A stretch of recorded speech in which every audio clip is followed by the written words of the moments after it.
The Sedona Fire District Governing Board meeting is called to order. Please join me for a pledge of allegiance. I pledge allegiance to the flag of the United States of America and to the republic for which it stands, one nation, under God, indivisible, with liberty and justice for all. in a moment of silence in honor of our first responders, firefighters, and police officers. Take a moment to remember the 3 firefighters and 4 police officers we've lost since our last board meeting.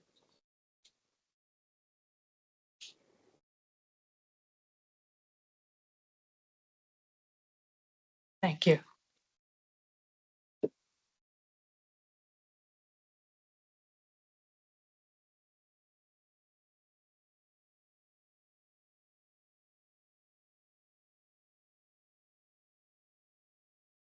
Roll call. Okay. Helen McNeil, Present. Corey Cooperman. Present. Scott Springett, Present. Lance Waldrop. Here. Diana Christensen, Here. and Bill Wood. Okay, well, we have a day or a meeting of employee recognition, which is wonderful. So Chief, I will turn it over to you. All right, well, we've got some badges and We got.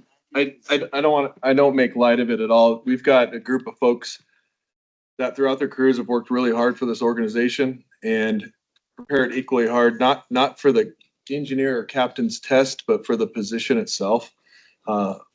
Most, if not all, these folks over the past couple of years have been moved up regularly and sometimes full-time into those positions, and they've excelled. And proud to call them all friends, and I'm really excited for where this organization's heading in the next couple of years. We're going to be having a lot of movement, and this is kind of the start of the wave, if you will. So with that, I'm going to go through some bios. We're going to start with Kirk Rydell. This is an oversight delayed badge pinning, and maybe some apologies are in order, but either way, you get up here. Come on up. His wife's Debbie's going to pin him. Kirk's also getting his 35 years of service pin tonight. Whoa. Yeah. Yeah.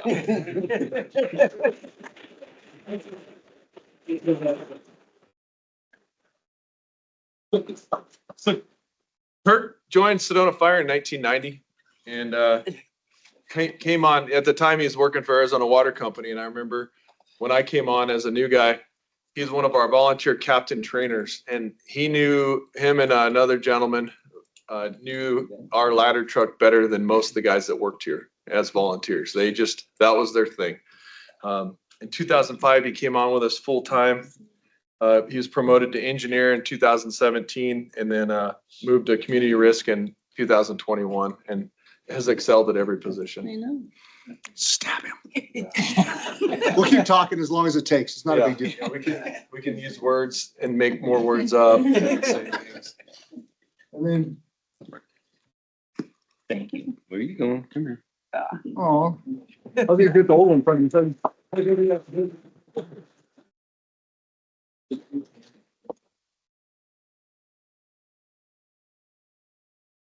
All right, this is in no particular order. It's just how it got printed on the agenda. But I'd like to call Cooper Carr up and his wife Courtney.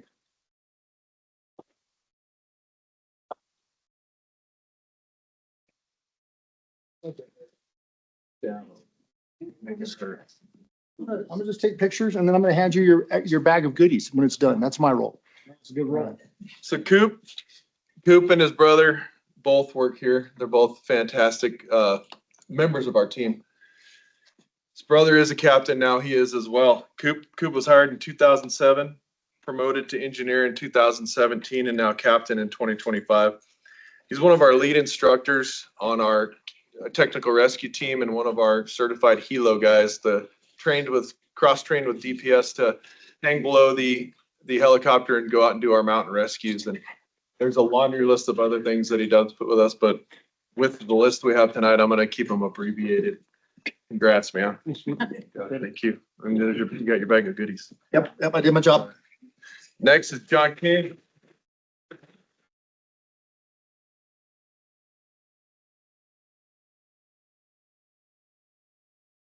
This is his mother, Mindy. Don't stand up this much. So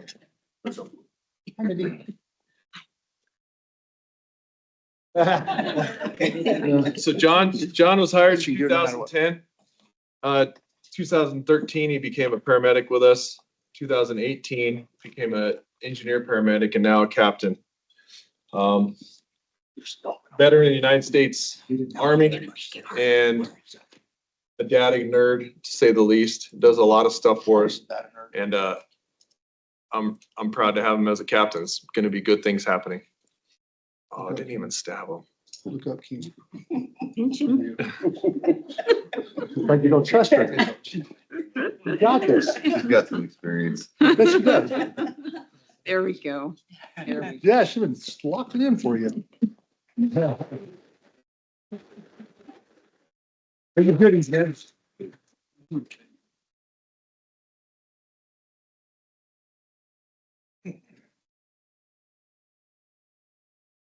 Congratulations. Yeah. Congratulations.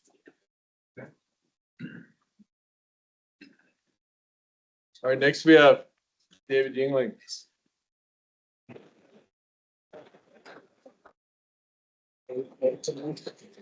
And his wife Kelly, she'll be doing the stabbing. Their story there, you laughed too quick at that. There's photos of things. So Dave joined us in 2012 as a firefighter EMT. 2015, he finished his medic program, and then now in 2025, he's achieved the rank of captain. That's all those hard shirts too. Those shirts are harder like that. Yeah, good sense of humor too. His wife will hurt him later. Yeah,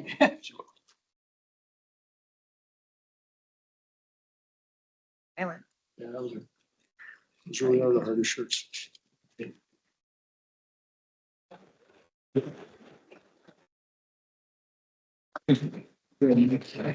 Thanks, Shane. You bet. Take that. Appreciate it. Here's your accoutrement.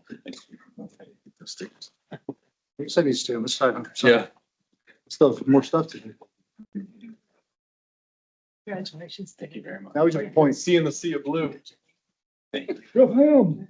Congratulations. Appreciate it. Thank you. Thank you.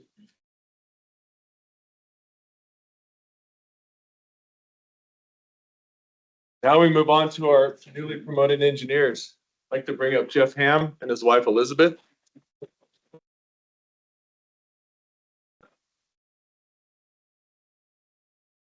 Jeff's a quick mover, hired in 2017, jumping right up to engineer in 2025. Side note, he did a lot of years at another organization, so he's been in the fire service quite a while.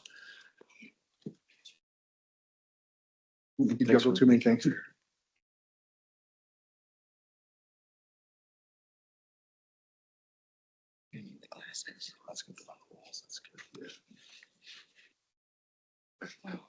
Brought yours That's your problem. For you. for me to use. Boom. Special. Nobody will know. It's not snapped. It's okay. There's cat. Here we go. All right. Thank you. Thank you. Thank you.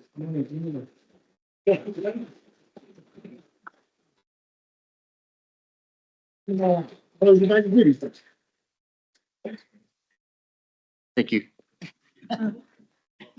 Last but not least, Jeremy Lilly. He's gonna be pinned by his little boy Dallin.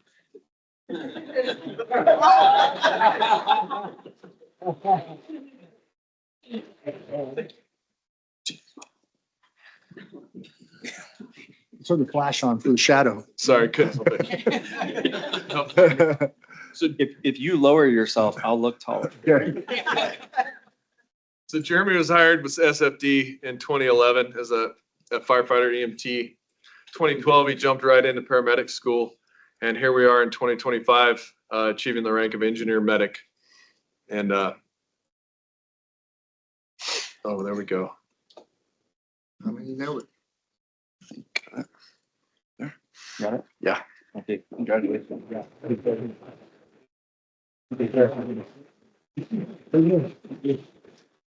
Thank you. Appreciate it.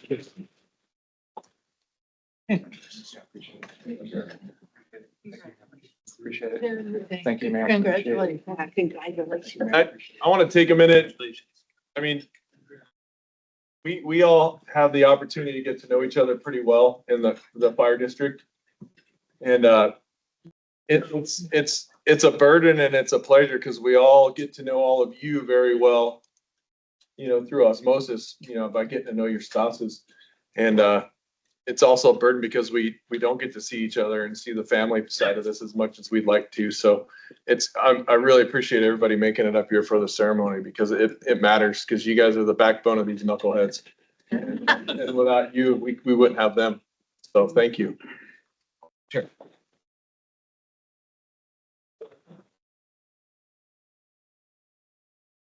I'd like to take a moment just to echo something that the chief said. He talked about this being the beginning of a new wave of activity and change. But I want to tell you as a board member and a board chair, I'm excited by what that wave looks like. This is a great group of folks. And I know that the ones that are coming behind them are great as well. But you guys will lead and we'll be so excited to see all the good things that you bring to the Sedona Fire District. And a word to the wives, mothers, children, and others. We do know and appreciate the sacrifice each of you makes so that your husband, spouse, child can be a rock star in Sedona Fire District. So from all of us on the board, thank you. And because we know that this is a time when you want to take pictures and celebrate a bit, I'm going to call a 10-minute recess. Feel free to, if you choose to stay for the rest of the meeting, you're more than welcome to. But you might choose to leave, and I would totally understand. But we will take a break for the next 10 minutes so you can celebrate. Ms. Olis, Mr. Bolger, it's over to you. Yes. All right, so obviously it's the staff direction for the 2026 budget, and we have in attendance the labor reps from ASEA and 3690, so we can have some dialogue if needed, clarifying questions, conversations, what have you. Before Gabe starts with all the smart stuff, I'd like to park on a couple things real quick, if that's okay. Since 2003, the Sedona Fire District Governing Board has recognized a memorandum of understanding with both IFF Local 3690 and the Sedona Fire ASEA Administrative Support Employee Association. I had it in my brain and I lost it. So our MOU is a contract that defines wages, benefits, and working conditions for our staff. Every 2 years, the memorandum is opened up and evaluated. We look at market trends. We look at, current events. We evaluate opportunities to enhance and improve recruitment and retention, and work collaboratively between management and labor to come to an arrangement where we feel that we're detailing a wages, benefits, and working conditions package that benefits all. This process is called meet and confer.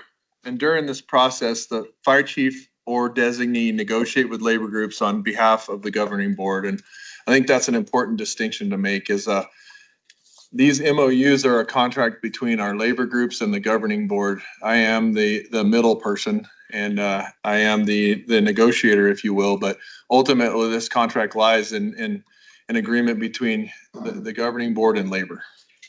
So, our desire is to attract and maintain a staff of high-functioning, self-motivated individuals that want to be a part of a team. Our desire is to create an environment where everyone can find purpose. During the meet and confer process, both labor groups bring to the table a list of priorities. it's been called a top 10 list. It's been called a hot list. It's been called a wish list, but we landed on priorities this year. It sounded a little clearer, I think. And this list is developed through polling of their membership, so that on the IFF side, there's a vice president and a trustee for each shift.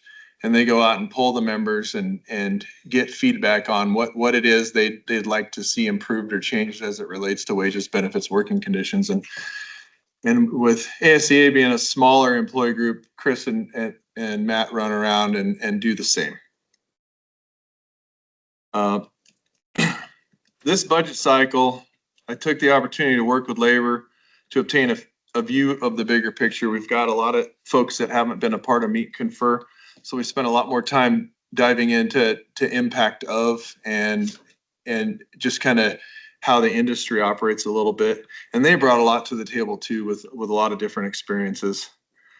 What we're presenting and what was in the board agenda and board packet is the raw aggregate of the cost of those defined priorities. Now, generally speaking, in the past, we would hammer through a lot of this stuff and then bring the board a rough draft, if you will. And that is what this is, and we will present some different numbers tonight. But ultimately, with some newer board members that haven't been a part of this Meet and Confer process, as well as labor representatives that haven't been a part of the process, I wanted to park further on the backstory of all of this versus just doing all the background work and then bringing it to you. So my hope is you better understand and appreciate the process.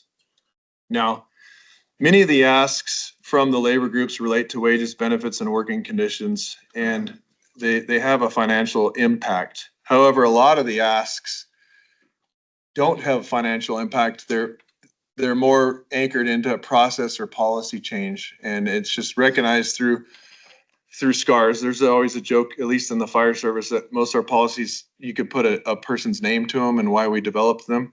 And as we've matured as an organization, some of those policies don't still have any real validity to them. For example, we have a policy we're currently getting rid of that says thou shalt make your bed by 0700 and have an SFD approved screen printed cloth over your bedding. And we don't do that. And we just have some stuff that's a poor example of a working condition, but nonetheless, it's policy, and we need to get rid of it. That's one of, 46 examples at least of stuff we're going through right now. So that's a lot of the process too, is a formal process to engage in policy and procedure beyond the wages and benefits to make this place better. And it's change driven by our employees.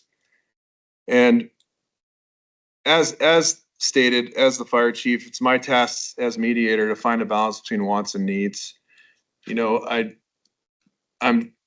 We are collectively truly blessed with the folks we have and the folks negotiating this year, because in years past, it's been let's cut down all the trees and make new furniture. And this negotiating group really understands that the trees we plant today need to bear fruit in 10 years for not only our employees, but our community and our district. And we have to walk down a path that maintains fiscal responsibility and appropriate growth for the needs of the district and our employees.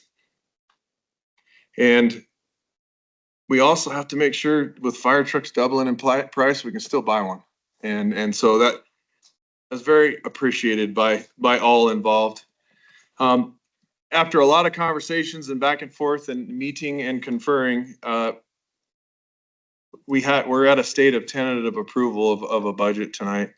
And the numbers you see before you, as stated, are the raw aggregate. However, we have worked to define priorities within the priorities that maintain fiscal responsibility, land in a place where the employees feel like there's added value, and we're maintaining wages and benefits and working conditions that align with competitors to further enhance our recruitment efforts and, more importantly, our retention efforts.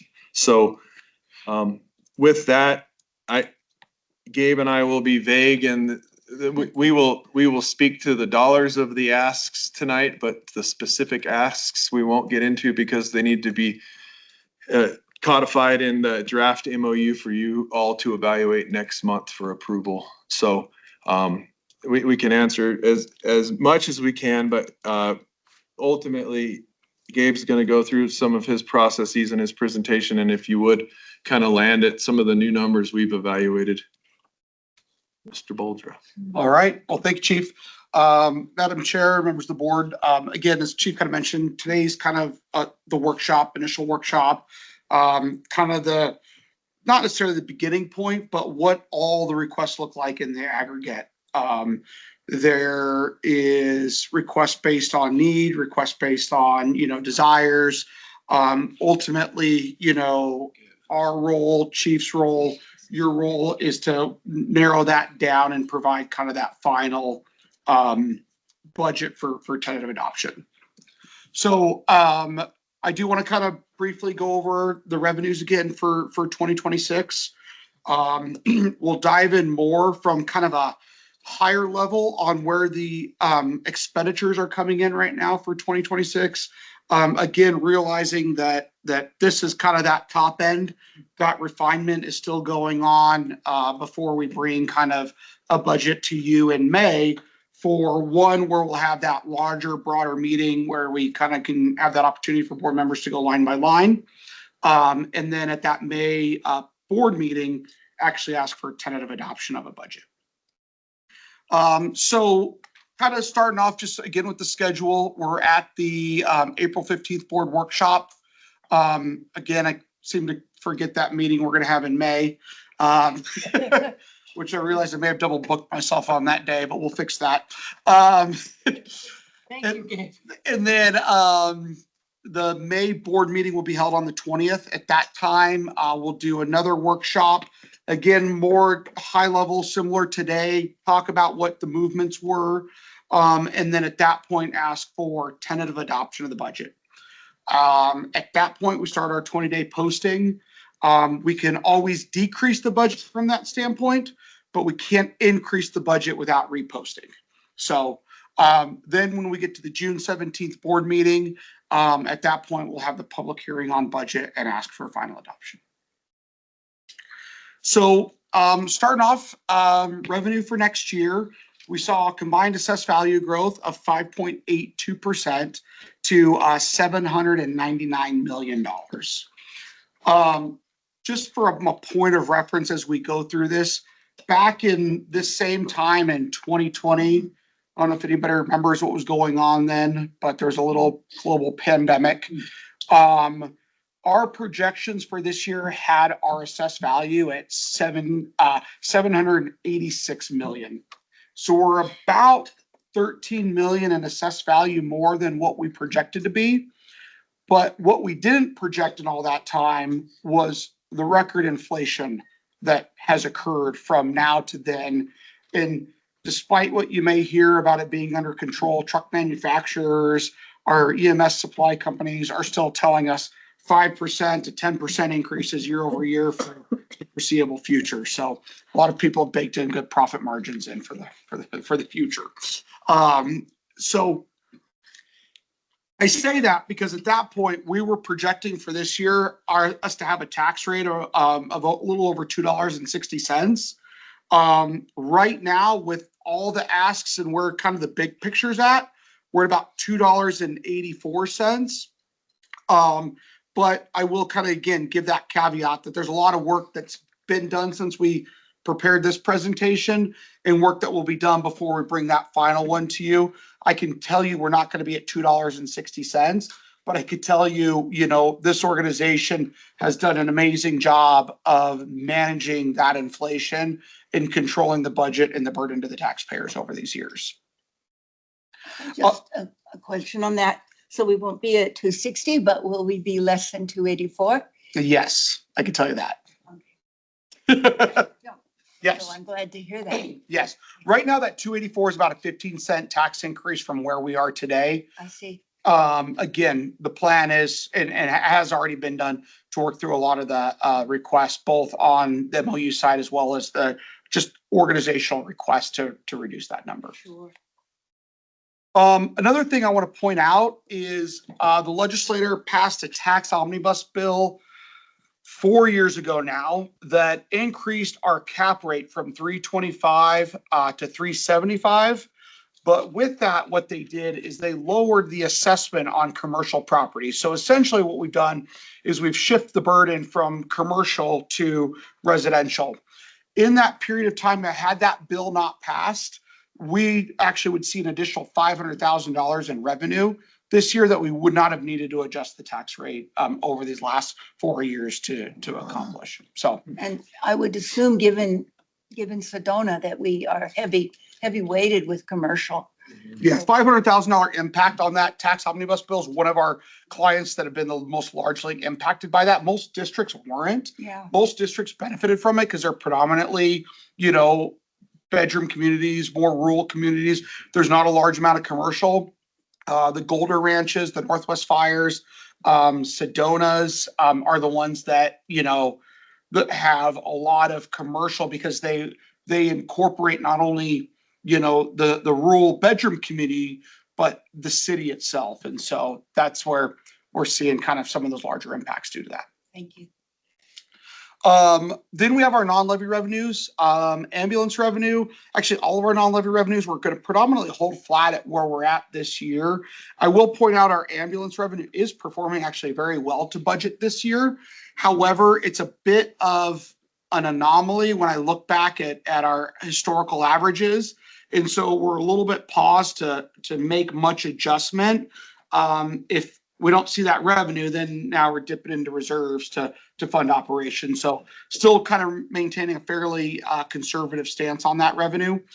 Wildland revenue is again another one that we're doing well and outperforming. However, that's a budget neutral item. And when I say budget neutral item to the board, meaning no matter what number I put in for our wildland revenue, we don't have that revenue fund our day-to-day operations within the budget. So we budget for our cost for our people when they deploy. We budget for our hard costs when we deploy, such as travel, repairs on the road, things of that nature. And then we have a budgeted basically profit that goes to reserves that doesn't, again, impact our M&O. So I could increase it, we could increase it, but it doesn't really impact our budget at all. And then the other one that, again, we're exceeding quite significantly is our interest earnings. We've got $250,000 in the budget right now. Through March, we're actually at $775,000 in revenue there. But here's the caveat to that. All of our investments are with the county treasurer. The county treasurer, by statute, is not able to invest our money in much of anything other than short-term debt instruments, CDs, bonds, money markets. So the second the Fed lowers that interest rate, we're going to see an immediate impact on our interest income. And so we could increase it, but again, given the current economic situation we're in, I'll just leave it at that. The Fed is, all the futures, everything's looking at the Fed lowering interest rates in 25 and into 26. And if that does occur, that interest income will go back down to what we've seen historically. And so again, budget conservative on that. That additional revenue just goes to support our capital fund, which, as kind of Chief mentioned at the beginning, fire trucks are now twice as much as they were, back when we first started looking at this stuff. Just even from 2020. So in 5 years, the cost of stuff has doubled. And so all that extra money will go to help fund our capital and support our capital fund. Questions on the revenue piece? So we're gaining like 2 or 3% in interest when inflation is going up like 10 or 15%. Exactly. Yes. Check. Math works out good. Get it to the bottom line. Yep. Yeah. All right. So moving into our expenditures. So as personnel sits today, we're looking at about a $1.2 million increase in personnel costs. And so we do have some added positions. We are looking at a facilities maintenance person, as well as a firefighter position, which is 3 people. In addition, a step increase with a 2.5% COLA is about $600,000. That $600,000 is fully loaded. So that is with pay, and that's with their pay and associated benefits. Again, the 2.5% in there, that was actually the Social Security cost of living adjustment as well for 2025. As Chief kind of mentioned, a little vague on it, but right now MOU requests are at about 815,000 of that 1.2 million, and so Is that separate from the COLA or that is in addition to the. in that is- addition to the COLA? Correct, that is in addition to it, yep. PSPRS increased by 3.3%, and again, that's not a 3% increase on our cost. That's a contribution rate increase of 3.3%. So effectively, we're now paying $3.30 more per dollar of wages with PSPRS. Our ASRS actually decreased about 0.27%. So all in all, the impact of that PSPRS adjustment is about $250,000 on the budget. Our renewal with PFFA health insurance was actually pretty good. Health insurance came in at 4%, dental at 3%. I'm sorry.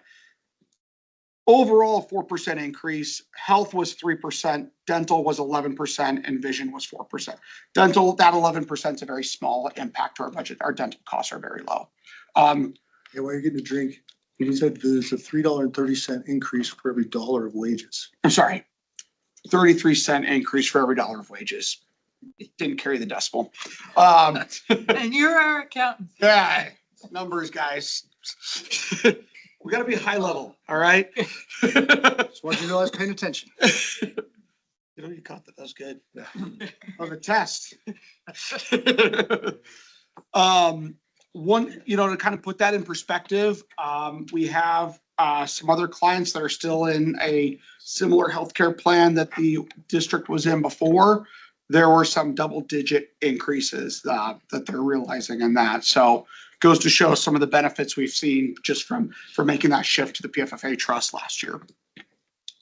And this is probably the first time well, since COVID, actually since the presumptive cancer passed, that workers' comp is actually decreasing 5.17%. So it's been an expensive ride over the last few years, but the trust, the workers' comp trust that the district is in, which is, it's all firefighters, it's a risk pool, but it's owned by the departments, owned by the districts, is now starting to see some of those benefits. So I want to park on that for a minute. So quite a few years ago, throughout the past 20 years, we've had a variety of different workers' compensation companies come in and provide work comp, and the prices fluctuated.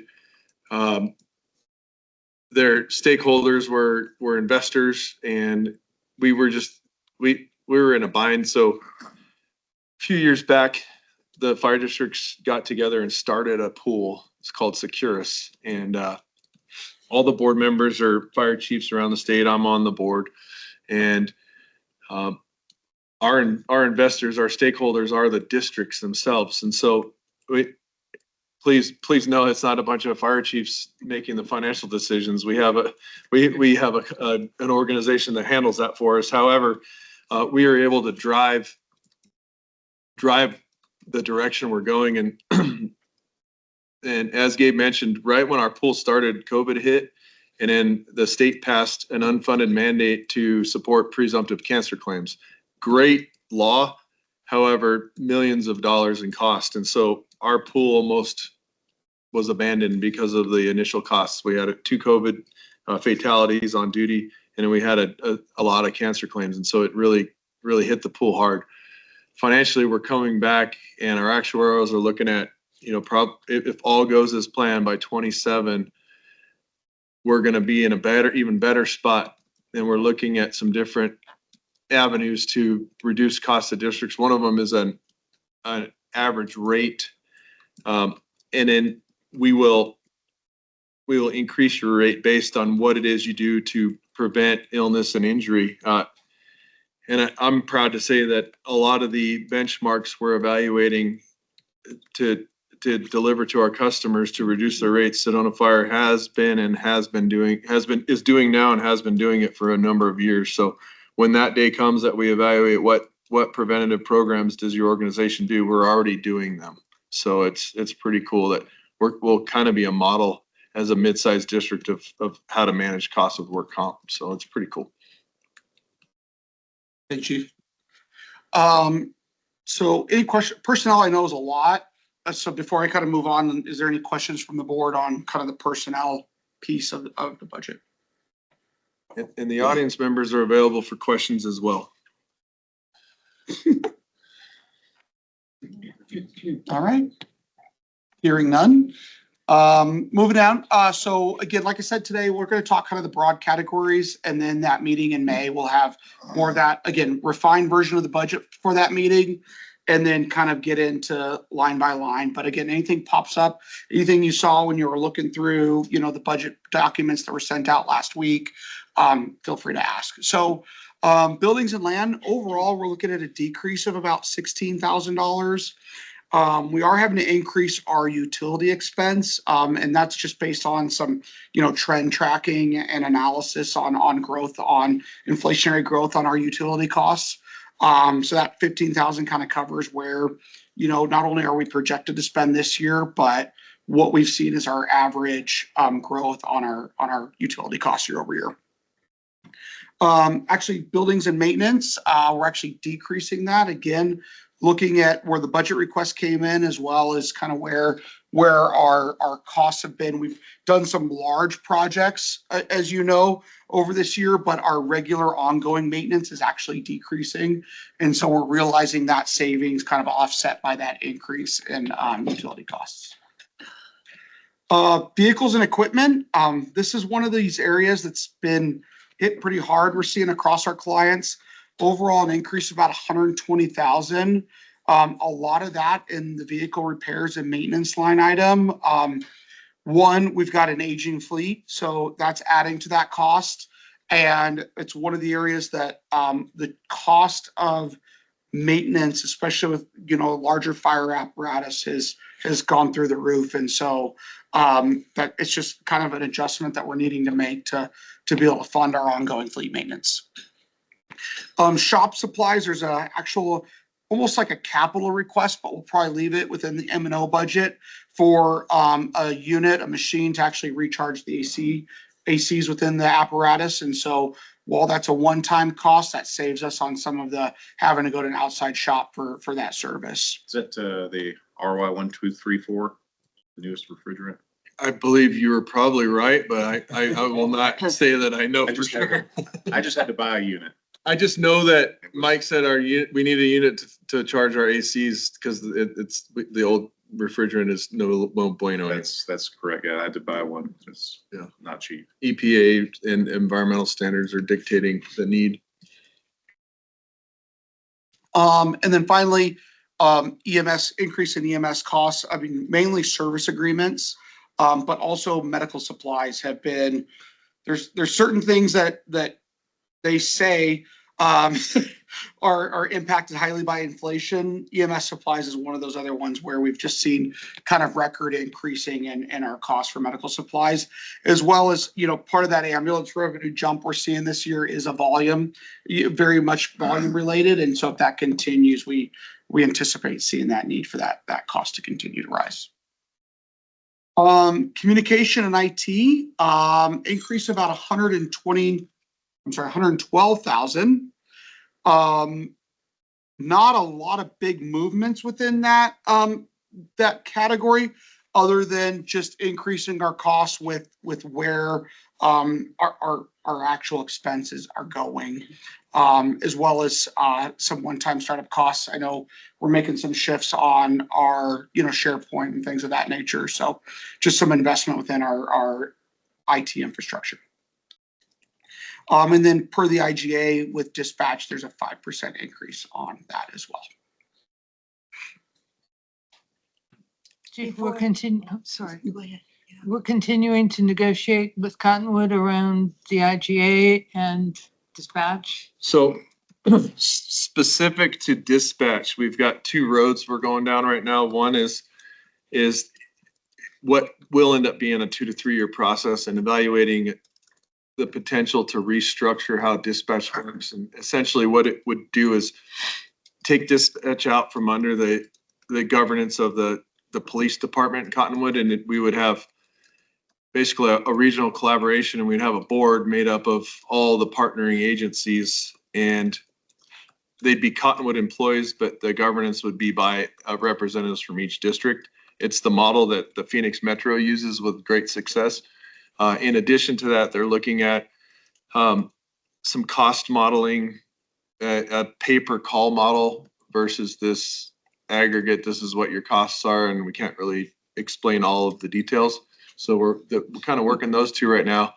And then in addition to that, beyond dispatch with the regional upgrades to radio infrastructure and P25 compliance, we've engaged, or the city of Cottonwood has engaged in conversations with the same vendor that Sedona PD and ourselves are using for a radio upgrade. And I believe there's a potential that exists for us to see some cost savings there too. So it's a big swirl right now. The city of Cottonwood is stabilizing with management and their new police chief, and fortunately he comes from a very busy system down in the Phoenix Metro, and he has a more global picture and a bigger picture of what right looks like as far as communications go, and he's very supportive of regional efforts. So I'm hopeful, but more to come. Going back to your previous slide. Oh, no, that's correct. Yeah.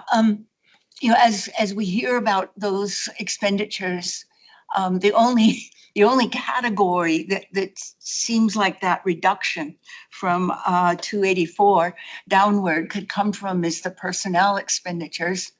And I know when I say we, I personally have been waiting a long time for a new firefighter position, you know, having lived in the Chapel area. I think that's where it's going. Is that Yes. correct, Chief? You know, it's going to the station there. I don't live in the Chapel area anymore, but my heart is for that station. And so I'm thrilled to hear about that. But it then reduces where that money can come from. Yes? If I may. So that is correct. And in addition to, in fact, one of them's on there tonight. We've got some budgeted facilities needs that Gabe has helped us to recognize some available dollars this year.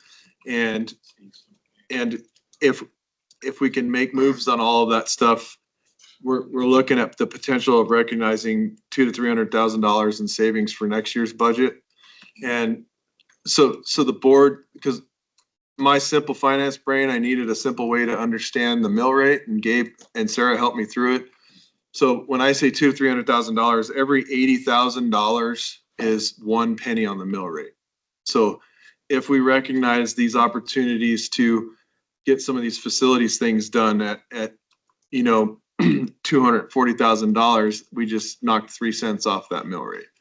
And in addition to that, buttoning up things with the labor groups, there's opportunities with the asks if it's necessary to year over year. Say there's $100,000 ask, we could program a partial approval of the change in this year's budget and then complete the change in next year's budget, a non-MOU year. So while their ask will be recognized over a 2 budget process, it'll reduce the costs this year and year over year. So and then beyond that, with some recent employee departures, we're evaluating positions which we may be able to recognize some savings there as well. But I agree with you 100%. Beyond getting additional staffing in the chapel, it's just from a training and safety standpoint, having the opportunity to have, you know, right now we have if you show up at a fire with 2 people, manual, and if you show up to a fire in a fire truck with 3 people, manual. And adding the additional staffing to Station 6 will essentially, you know, right size our training to one type of unit response versus a menu of ideas if we have different staffing levels.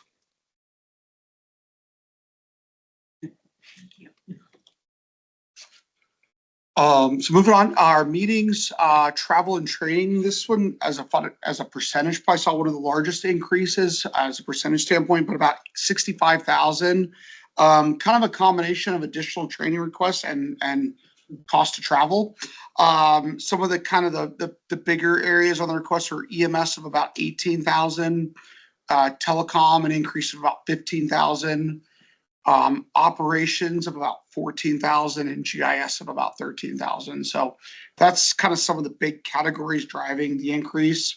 And it's particular to EMS, traditionally we've budgeted for 2 people to attend paramedic class annually. And we've bumped that to 3, and that's a big driver of the increased cost. And just to keep up with retirements and promotions for the next few years, we've recognized that getting 3 people in class a year will keep us at the numbers we need to get. And just the past few cycles of hiring, we onesie twosies on having medics applying for the jobs. So we're doing, there's a plus side to that, but there's also a plus side to training them in-house, because then they get to know our culture and how we operate before they go to paramedic school. So that's the increase there. And in telecom and GIS, it's really a function of maximizing the tools in our box. And then with telecom, as you know, we have 2 newer employees in the radio realm, and we recognize some opportunities that as we roll out the new radio system, that there will be some trainings involved with being prepared to handle that system and manage it and take some weight off Bob. Thanks, Chief. Managerial expense, an increase of about 128,000. The majority of that is being driven by professional services. One, outsourced IT to kind of cover some of the gap from the positions we've not been able to fill, as well as also with kind of where the prevention division's at, or CRR is outsourced some plan reviews and the budgeting and dollars for that. What? And then there's finance. And then there's the finance team. Those, Yeah. those guys are good.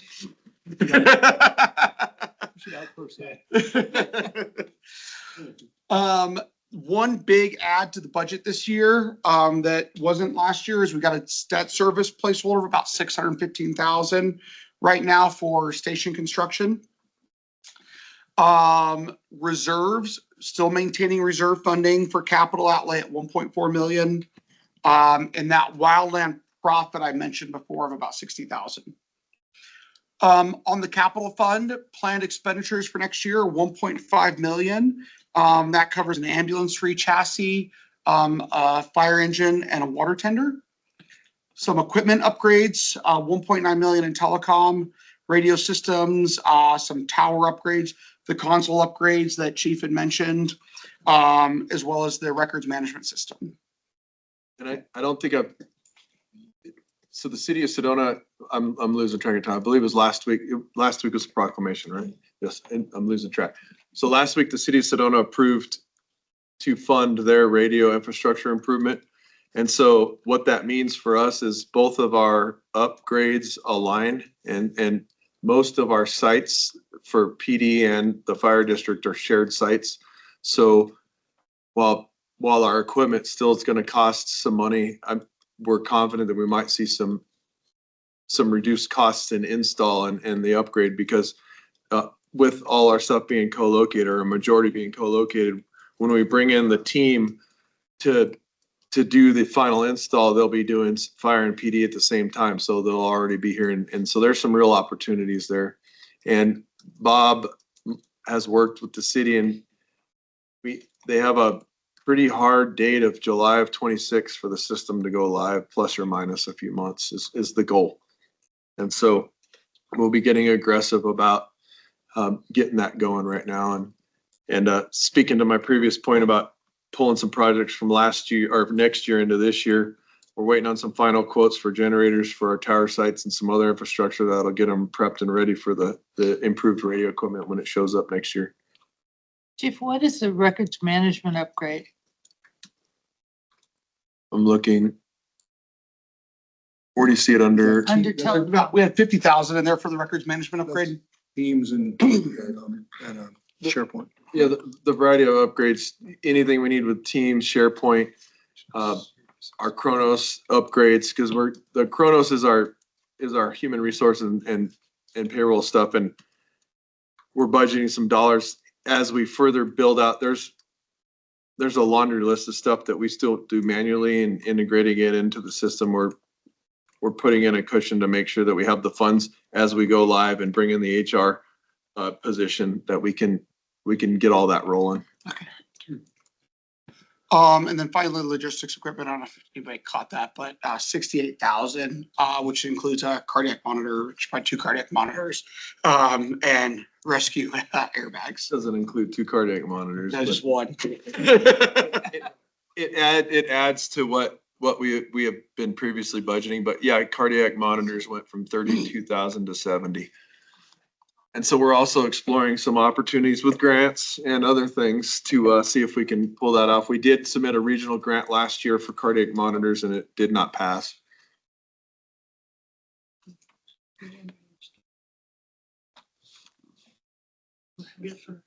Yeah. All right. So we're currently sitting at the 2025 approved budget of essentially 24.4 million with funding to reserve. This year, based on actual and projected, we're actually be closer to 25.7 with expenses and funding to reserve. You see, we're doing a very good job on outperforming our budget on the revenue side and underperforming, so to speak, to the positive on the expense side. And then so next year's budget, as it currently stands, is at 26.6 million. And then again, that tax rate that we mentioned of 284. And that's, just to clarify again, that's before some adjustments can take place. Correct. The high water mark. Yeah, and as stated, the intent of doing it this way is to show you the raw versus the semi honed. And my ask tonight would please, if you have any, if you have any questions for labor, and 2, if labor has anything like saying, and 2, in kind, some raw thoughts from the board on what's been presented, because that'll help us prepare for the 13th meeting and so on.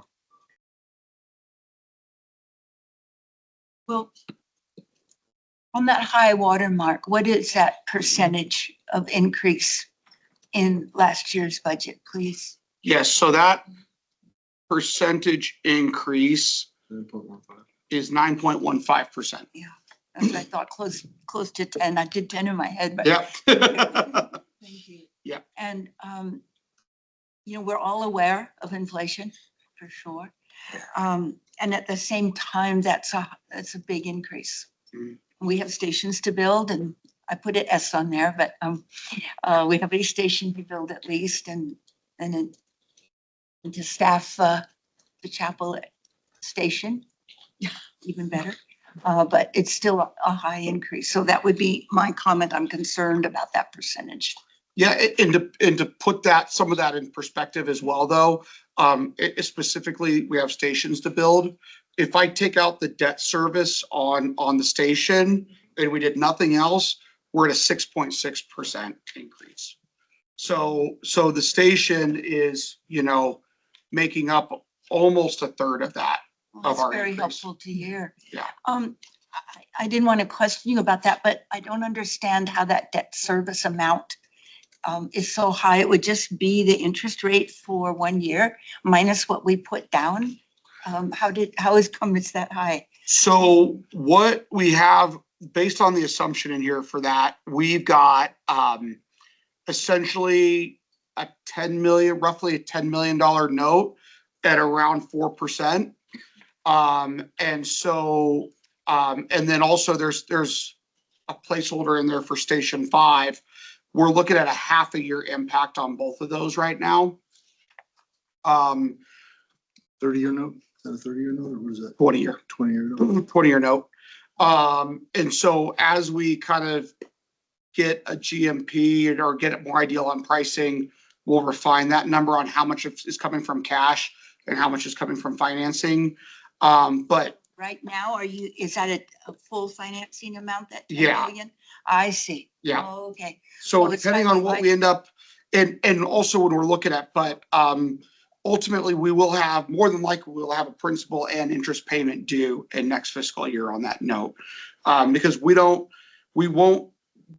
can't really do a traditional like construction loan, like a lot of, like you would do if you're building your own house, because of the way the laws work on how we're funded and how we can borrow money.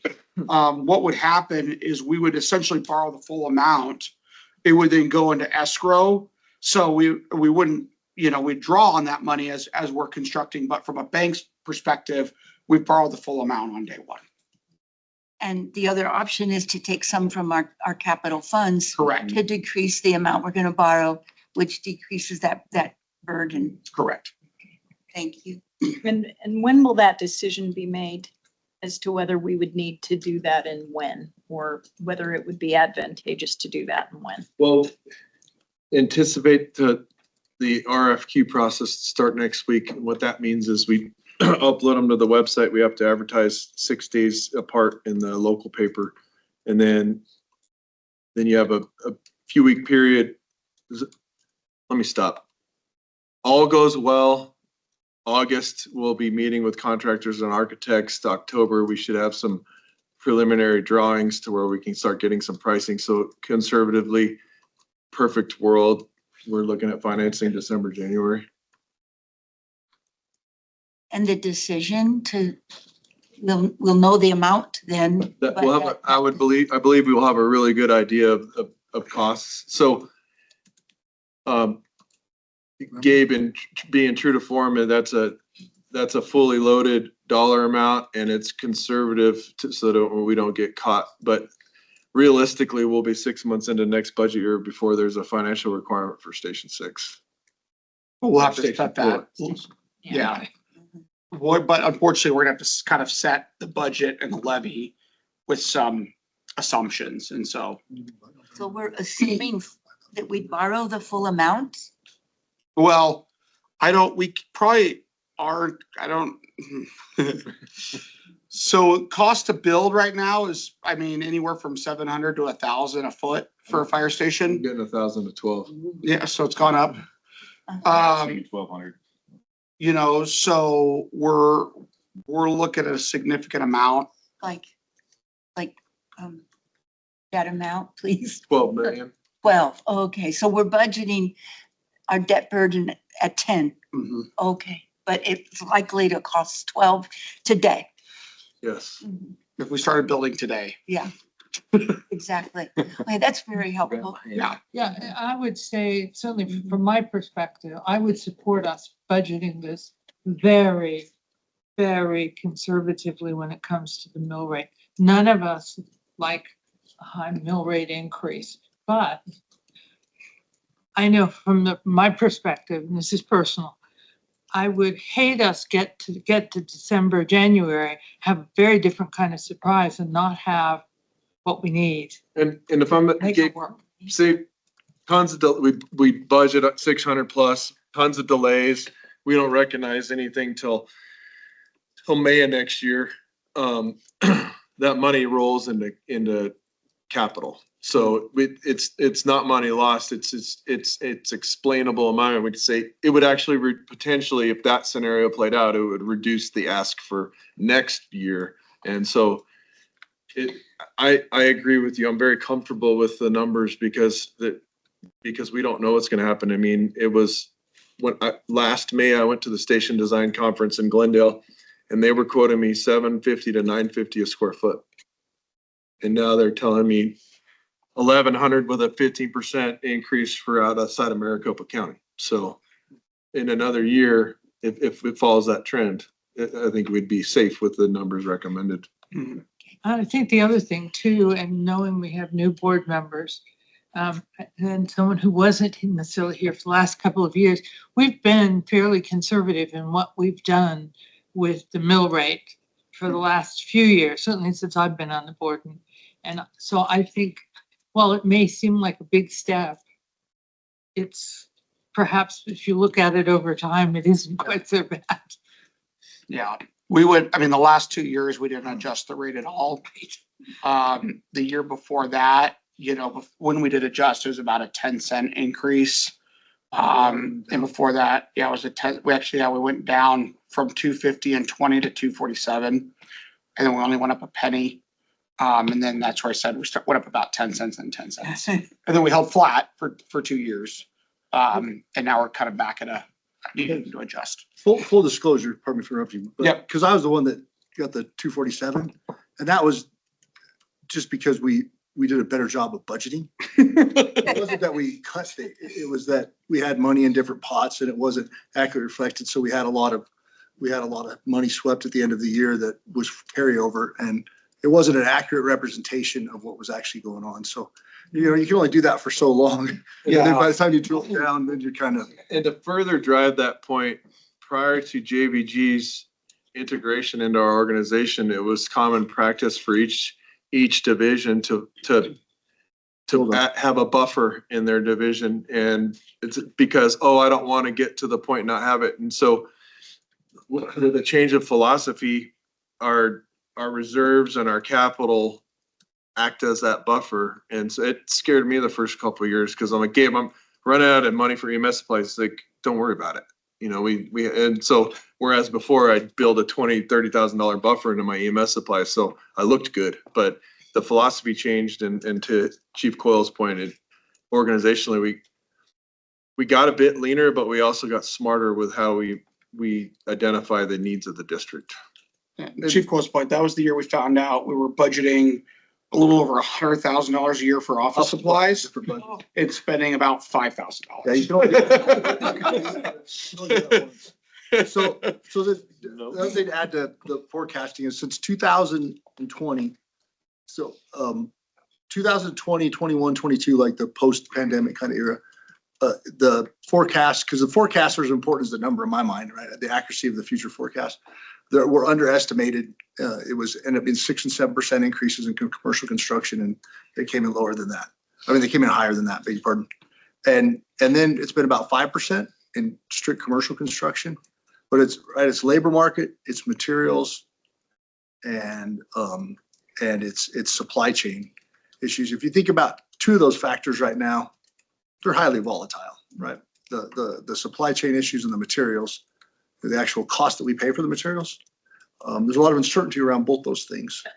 So, and there's one item, I'm talking to some chiefs down in Phoenix, there's one particular item when it comes to station construction that was hanging up opening those stations. And anybody want to guess what that piece of equipment was for the stations that was delaying opening? Truss. No, no, it was the garage doors. Oh. It was the garage doors. They had complete stations with OBS and plywood covers over the bay doors because you have to order the garage doors when you start construction in order to get them on time. And that's nothing anybody would have ever predicted because what's to a garage door? So it's a very weird world right now. So do we have any other questions on the budget for today? Would you I all just like want to to say say- I appreciate the detail at this point, even though I know we have more to go. It was really informative. Thank you. And I was going to ask if we could get copies of your slides. Yes, I'll send them to Chief and Tricia, and then Be great. we could disperse to the board. And I want to thank you, Gabe, for the projection. The years I've bugged you about doing a projection, I'm deeply appreciative of that. Thank you. Great. Okay. Oh, yeah. Labor says anything? Yes. So Chief. Board members, so I'm one of the trustees with Local 3690 Sedona chapter. And I've been doing meet and confer for 13 years. I missed one in 13 years, so I got a pretty good experience with it. And that's when we were doing MOUs every year until we switched to 2-year contracts. And I have to say, coming back into it this year after taking the last cycle off, this process has been new to me, working with Chief Zulis, and the focus has really changed. Like, we've always got our hot list from our members on what we would like, needs, wants for wages, benefits, and working conditions. However, we were looking at it in new lens collectively, labor and management of does this provide value to our members? Does it provide a value to our citizenry as well. Like that was a lens that in the past we didn't look at a lot. Like how does this benefit our community as well as our members? And so with that, we were looking at, things like how are we retaining our employees? For my first 12 years here, we did not lose one firefighter to an outside agency. Last 20 months, we've lost 3 to 2 different agencies. And so that's something we didn't think about in the past. I know when I tested, I competed with over 200 people taking just the written test alone. It was done differently. And I know we're not getting those numbers now. So, looking at a benefit package that just encompasses all kinds of different things, not just the standard wages, looking at different types of benefits. So without getting into the details of those, some of those that we've proposed, as Chief mentioned, we're in agreement. We've worked together. We understand the financial impacts of some of this, but being able to, since this is a 2-year contract, are there some items that we could maybe do half this year and then maybe put half the next year to help spread that out amongst 2 different budget cycles? So I think it's been a great process. We've been working really well together. I think we've provided a lot of value to our members and to the citizens here. So if you guys have any other questions for me, we'd be happy to answer, but that's kind of a broad stroke of. Any questions? Thank you. And I'm glad to hear about the collaborative process and working together on, I think everyone benefits from that. So it's great news. One to follow up what Greg said, philosophically, I'm just the steward of this position right now, and I've been here longer than I'm going to be here. Leave it at that. And I'm not going anywhere, but I've been here 25 years almost, so I'm not going to do another 25. But myself and I think everybody in this room has a lot of pride for this organization and those we serve. And without the opportunities for those coming up to understand the totality of the process, then we fail as an organization. And there's in the past, there's been a us them mentality. And I think it was really awesome to have the collaboration and just open dialogue and really, in the past, because I too have been on both sides of the table with Meet and Confer. And in the past, it was like that labor didn't get the numbers. You had to, fit and fight to figure out what was what. And I thought it was ignorant because these are grown professional human beings and they appreciate how far a dollar can go and what sacrifices we can't make. There are some absolutes here, and that's appropriate facilities and fleet, for example. And it was a good process, and just it's beyond the monetary piece and the wage benefits, working conditions, specific to working conditions with both groups. It's a platform for them to air outside of their chain of command. Things that sometimes get lost to me because I'm spinning around the place. And, there were things that they brought to the table. I'm like, I never even thought that would be a thing. And I'll give you one quick example. And I wasn't going to talk about specific asks, but I'll give you one. It was, they asked to, and I was shamed by that. They asked if our IT and shop employees could get a bigger uniform allowance. And I said, what do you mean? And they were receiving the same uniform allowance as the office staff. Well, Mike burns through shirts, spilling oil on them a couple times a week. And I was like, no, he needs more uniform allowance. And so that's a simple example, but that's an example of they really put an effort into talking to the folks they represent and giving me an opportunity to see a piece of things that sometimes it gets lost in the fray because I'm up at 50,000 feet worrying about other stuff. And so it's pretty cool. It was pretty cool. Well, did ASAU want to say anything to add to this? Yeah, make Chris talk. I can say something briefly, kind of based off of what Greg and Chief just said. When we kicked off the Meet and Confer process with a letter to the chief, we stated in there that our goal in that is to think about how to be cost effective and to serve the district and its residents efficiently. Like, how do we be smart? And I was at training, they had live fire training for the last group of it was for all of you. And one of the battalion chiefs talked about how this really is kind of a 95th percentile fire organization. It's pretty well done, pretty elite, right? And I've come from organizations, the $12 billion Wall Street firm that like everything is like flawless. And I've worked for startups and pretty poorly managed places too. So I've seen both sides. And like when we're making recommendations and when we're brainstorming and talking with our folks, we're thinking really, how do we make us better? You know, we don't want to be racking up the bill, but we also want to be a lot smarter in the way we operate. And we want to be thinking forward, proactive, not reactive. So that's kind of, when we've talked with Chief, that's kind of how we've come at it. Hopefully that is the right view, but that's what we did. I think it sounds like we have a good process, and I want to thank all of you for your participation in it. I'm looking forward to our next go around of looking at the budget.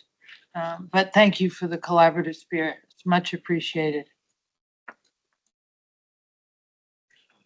Shall we move on to the regular business meeting? Nope, you have to select a time for the May Oh, 13th right. budget workshop. And I put it on the agenda. Thank you. Yes. We need a time for the budget workshop. I had put down 3 o'clock in my calendar. I'm wondering how that works for people, although I have flexibility. I didn't bring. That's on. Is there a meeting or? I was hoping we could go a little earlier. Separate, they want to I like. can do any time starting at noon. Just name the time. Okay. How's one? Does 1 o'clock? Great. All right. 1 o'clock. 1 o'clock. Does 1 o'clock work for you? 1 o'clock works. May, Did not double. May 13th. 1 o'clock. Thank you. I left my whole thing at Great. home. Okay, so that's gonna be for very, very good stuff. Money signs everywhere. Okay. Do we bring snacks? Probably. a good- Definitely you do. Yeah. I'll share. I'll see what I can do. Do you want my cashews? Anyway, okay. Regular business meeting. I would ask the chief if we have any members of the public who wish to speak, but I don't see either any members of the public or the chief. So I'm going to assume the public forum is closed. That timing was perfect. Chief, I just assumed that the public forum was closed. Yes, nobody wants to speak. Great, okay. All right. The next item on the agenda is the consent agenda, and because we did not receive the full agenda or full set of minutes, I'm going to table that for the next meeting. And I would like to add, thank you for your grace. We have some administrative gaps right now that we are identifying and making sure that we shore up for the next couple months till we get back to center. It's okay. All right. Mr. Boulder, back to you. All right. Well, you guys have the March financial report in the packet. Starting off, you'll see tax levy revenue came in at 470,000. We're about 60,000 under what we had kind of projected for the month. Again, anticipate, first half taxes hitting in April. So that should shore up our gap on tax revenue. Non-levy revenue was at 291,000. We were over budget by 22,000. Our interest income is really what kind of drove that for the month. Looking at our expenses, in totality for the month, we're at 1,830,000 in total expenses for the month. That is under budget by 83,000, as you can see from the graph above. We actually were kind of under budget or at budget on all of our major expense categories. Buildings and land pretty much right in line with budget there, and the two larger variances being within personnel and our communication and IT expenses. Next slide. Year to date, revenues are at 19,107,000. We are over budget by just over $1 million. Again, property tax collection lagging by about 287,000. Again, first half taxes anticipate that, or second half taxes anticipate that gap closing. But as I kind of mentioned during the budget meeting, our non-levy revenues are really strong. We're over by 1.3 million with ambulance, wildland, and interest income attributing to that. And then our expenses are at 16.3 million. Again, kind of similar trend for the year to date as we are for the month. We're under budget by 624,000. And as you can see, that savings is kind of across all of our major categories there. As far as budget, we've expended 71% with 29% remaining. If we were at budget, we'd be at 75% expended. So that 4% is that budget variance I talked about of about $600,000 being under. Breakdown, our highest expenses personnel at 85% of total expenditures, followed by operations at 7%, and both managerial and communication are at 4%. Year over year, we ended the month with 20.9 million total cash on hand. That's about an increase of 3.4 million year over year. Our other assets decreased from 25.3 to 24.2. Some of that a function of our annual depreciation. Also kind of a large adjustment on our deferred outflows for PSPRS, which is an annual accrual adjustment on recording our pension assets and pension liabilities. Other total liabilities increased slightly from 33 million to 33.3 million. Again, we did have kind of a pay down on our normal, long-term liabilities. But that pension adjustment as reflected in our contribution rate for next year had about a $600,000 swing, which is driving net of our other decreases in liabilities is driving that $300,000 increase year over year. So with that, I'll be happy to answer any questions. Any questions? Okay. Good, thank you. Thank you. Chief, it's over to you. All right. It is off. Get us off. All right. So, wildland, it's April, so I got to talk about fires and season stuff. So, I was actually at the IFC, the Wildland Fire Policy Committee meeting and the WUI convention between last board meeting and this, the end of March. And to say that there's a moving target on the number of bills and solutions for the wildfire crisis is probably understating it. I think there's 10 that nationally, and then there's also some ones within the state that had that could have an impact on us.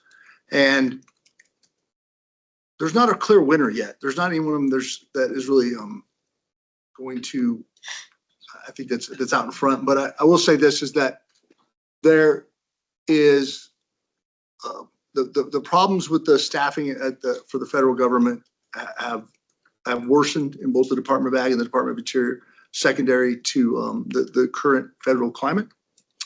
And those are going to be compounded by the fact that CAL FIRE just announced they're going to hire 2,500 more firefighters.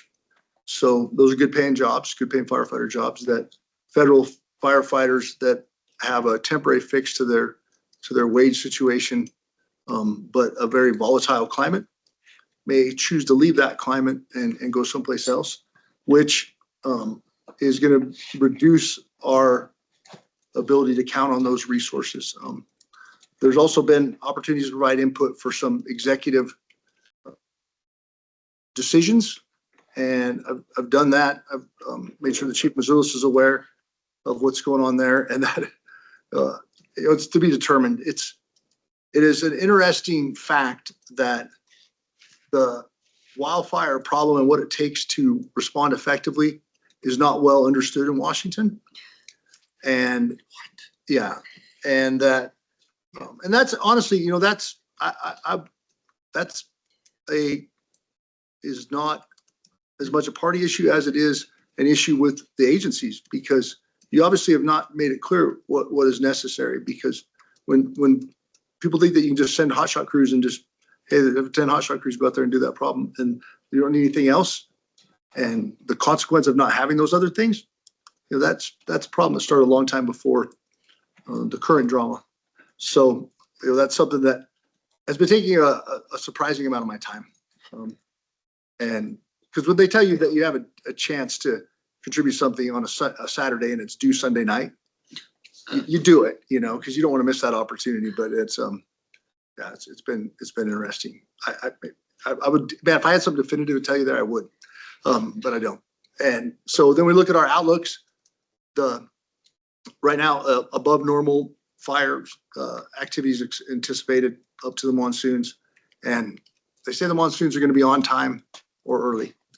Now, I'll just, the way that works is that when you have a below normal precipitation in the summer or in the winter, excuse me, then the soil moisture, the soil moisture levels decrease more quickly.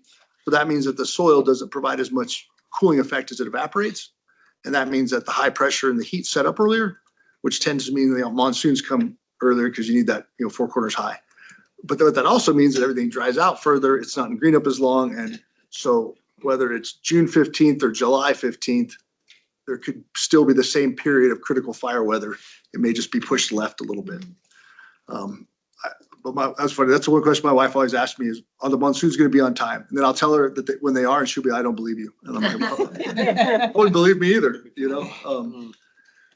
So then, while I'm on fire analogies, I'll just tie one into current administration stuff within Sedona Fire. Is that, I was thinking about it as we have all these new people coming into new positions, as we have some vacancies in administration, that when you show up on a large fire as a team, even if you're a team that's used to managing large fires, you show up behind. Right? And so you prioritize the things that are critical, and you get better at being strategic, because strategy is scarcity's child. If you didn't have any scarcity, you wouldn't need to be strategic. And so I think I'm going to say that the meeting that we had earlier today was an example of that being strategic. We're looking through our processes and how we do them, and the ones that are labor intensive right now, that as we do a reset, we have an opportunity to automate more, streamline, and there's 4 or 5 different things that would make a real difference in how we do that we identified today. And as we start look at all 3 of the positions, my taskings over the next few days are going to be to evaluate job descriptions, make sure that they're aligned with our future needs, not just what we've done in the past, and then to evaluate the resumes of several people that have submitted for some of the vacant positions, and to make sure that we have that we bring forward the pool of most highly qualified applicants to continue in the process. I'm gonna give an unfiltered version of what he just said.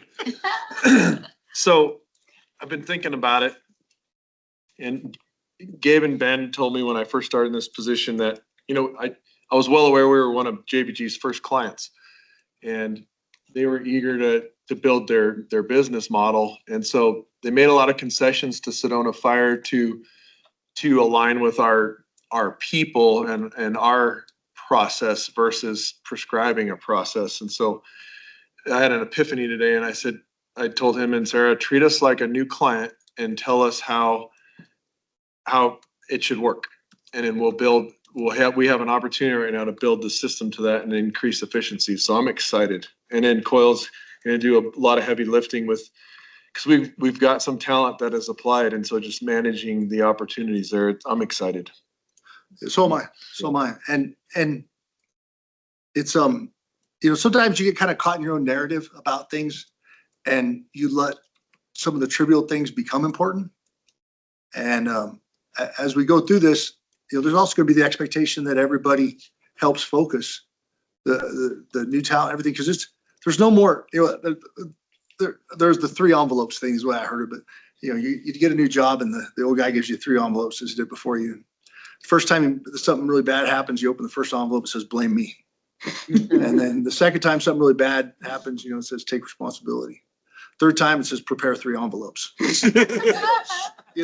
As all of a sudden you look around and if there's still issues and there's people focused issues, then, the invite to people is gonna be, hey, look inside.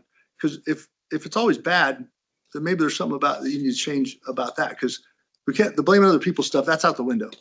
We have the opportunity to move forward with this, and so don't make it where you have to prepare 3 envelopes. That's all I have. Thank you. Questions? Next. Kirk. I think Kirk, Good you're up. afternoon. Let's see. CRR's been very busy, again. So we're right on track, maybe with a little bit more than we've been doing last month with things that are going on. Just to run this down real fast, I had another one that had numbers on it, but it's not there. So the bar graph kind of just tells you right there that my consultations have been down a little bit with contractors, so they haven't been calling out much. Inspections have been up, and it's going to get higher. Firewise consults, yeah, they're really increasing. Thanks, We're Ed. doing about 2 to 4 residential Firewise consults every day, not counting what I'm going to get into next, and it's increasing. Carla's got me booked out like a travel agent until through May. We are booked through May. And as people keep calling, it's like, okay, now we'll see you in June. It's really gone off the charts, and it's a good thing because I'm going to a lot of homes. I'm seeing a lot of things that need to be corrected. I'm seeing a lot of homes that are in good shape and just making the community more happy and feeling good about things. Are there geographic differences in the numbers that you're seeing, the increases? Not really. It's like a 50-50 between the village of Oak Creek and Sedona, in the city of Sedona. There's nothing like a demographic neighborhood. I'm all over.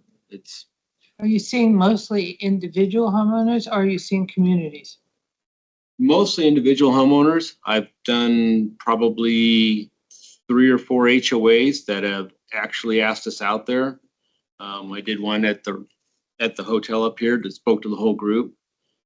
I've done 2 Firewise workshops with the city at the library last month, and that was well received. There was quite a few people that attended that.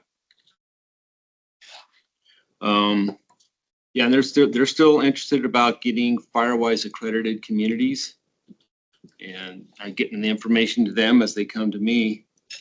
So it's moving along really well, and I think given what happened in California, which drove this really hard, people are really reactive. And if I say, I can recommend you remove this, and they're like, okay. Before it was like, no, pushback, but no pushback. Everyone's really perceptive to what we're doing here. So this is a good thing. Moving on with that, plan reviews are up as they will be. His town is not slowing down. On that note, Forest Road is almost to completion. They've got it paved, got it striped. I would say probably by the end of this month, you will see traffic on it. The parking garage is coming along. McCarthy's in there, and they've started breaking ground. That's going out of the ground. Carla's been processing a lot of applications for plans and all that good stuff. Pub ed's been kind of slow, but it's starting to pick up again. The city's got a lot of events coming up. I've been getting a lot of people reaching out to me wanting to come do events. You got events, and I thought I'd just let you talk about your event. Steal your thunder. Fires, we've had a few fires. Actually, we had 1, 2, 3, 4, 5, 7 fires. No, I take that back. 6 fires. None of them really damaging. 1 chimney fire, 3 of them vehicles. 1 was an outside equipment fire, and 1 was an oven, which was just, that'll be a good safety statement right there when I'm done about the oven fire. We'll just go there with that. Also, last month was the Wildland Academy out in Prescott. They do it for a week long. Great classes. I attended the Fire Investigation 210, so I am now a qualified wildland fire investigator. We have 2 of us on the department now, myself and Inspector Brian Russell. We're both qualified. That was a 6-day class, really good. Learned a lot. Completely different way of investigating than structural. 180, it's not even close. Inspector Russell, let's see, he attended the Firewise Assessor class that was here in the Sedona, so he's got this Firewise Assessor under his belt, and he's been going out along with me. We'll split it up. I usually do 2 today, and he'll do 2 tomorrow, or he'll do 2 out of the 2, wherever the day plays out. And what else we got? Oh, yeah. And Inspector Russell went to a 2-day class to get a drone certification. So he is now a licensed drone pilot at Sedona Fire. So we can use him for hike outs, finding people locations. We use drones for flying, for investigation. I used one a few years ago to fly the 2nd floor of a house. After the floor was given away, I couldn't go up there to investigate. So I set the drone up there to let me see what's going on. And it's really handy for that. And we do own 2 drones. And I'm not sure how many pilots we have other than Brian. Yeah. Notable, I was just gonna say, there's a more stringent requirement for public safety under Part 107. So even though the drones could be bought by residential, as a resident, we can't fly them. We're not supposed to fly them in our official capacity unless we attend the training. Yes. They do. and you are literally a pilot. You have to go take a pilot's license to do this because it's not like you can just go buy one and fly it around your house. Nobody cares. We're a commercial, so there are many restrictions. Is it next slide up there? Is there? Yeah, there it is. Okay. Just a reminder, 22nd annual Wildfire Preparedness Days for people of Sedona Fire District to get your brush cleaned up and bring it to these 2 places, April 26th, 27th in the Village of Oak Creek, behind the old factory outlet stores. And in West Sedona, May 3rd and 4th will be up by the pool and the parking lot back there behind West Sedona School. And 8 to 5, those Saturdays and Sundays, bring your brush bagged or in a truck, whatever, just push it off. We will take care of it and make it go away. And that's part of helping you be fire-wise and cleaning your property up. We do that every year. So Kirk, how are we promoting that? Because I know what I've seen a lot of things about what the city was doing. And I've heard nothing about, I mean, yes, I've heard it Okay. internally, but not. It's on Yeah. our website. I went out to the village. I found businesses. I put it at Weber's, anywhere I can hang this flyer up that would take it. All of these events that I've sat there, that I've done publicly, Great. I hand the flyers out. That's one of the things that goes on the table with everything else is this flyer for the Firewise. And I bring it up every time. Every time I've done a home, Firewise home or an HOA, they get the flyer, they get told about it. So I'm trying to get the word out as much as I can and get it around. Thank you. Have you done the Boca HOA? For the Boca, no, they have not reached out to us. Big park. Yeah. Well, Do you yeah. mean to publicize this? No, I No, mean, just- for Ah. Firewise. Okay. No, actually, yeah, have them reach out to us and we'll gladly come out and we go to the clubhouse there and put on a presentation. And be great. They can get accredited or we'll get them right to the folks that need you to go to. Yeah, that's all I've got I had a question. tonight. Yes. Have you had any requests for Firewise inspection or just a, defensible space inspection by any of the companies that own short-term rental homes? No. So this is interesting. My neighborhood leads within the bounds of the city of Sedona. Mhm. The number of properties are owned by short-term rental, either individuals or corporations. Neighborhood is declining when it comes to maintaining defensible space, clearing brush. There's 2 properties in particular that have large dead trees. Both the properties are owned by companies that are out of state. And I know it's not your lane. We've already taken it up with code, but I think it's interesting how at the same time we were noticing that, an elected official with the city reached out to me and he said, have you noticed any dead trees and unmaintained property? I said, yes, they're all around us. We lead the city by individual entities that own property. And it's easy for the lawn care and groundskeeping companies to kind of maintain the status quo. But the moment you ask them to, do remedial action, of course, the price really escalates. So that might be something to kind of hip pocket for the future. This is, my neighborhood's the Doodlebug and Lake Drive. Okay, I was about to ask you where that was at, so. And yeah, you reached out to the city code enforcement actually can go out there and fine and make them do it. It's in their laws to do so.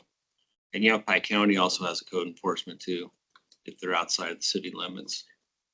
Good place to be. Yeah. But it'd be better if they had an HOA, because they're great.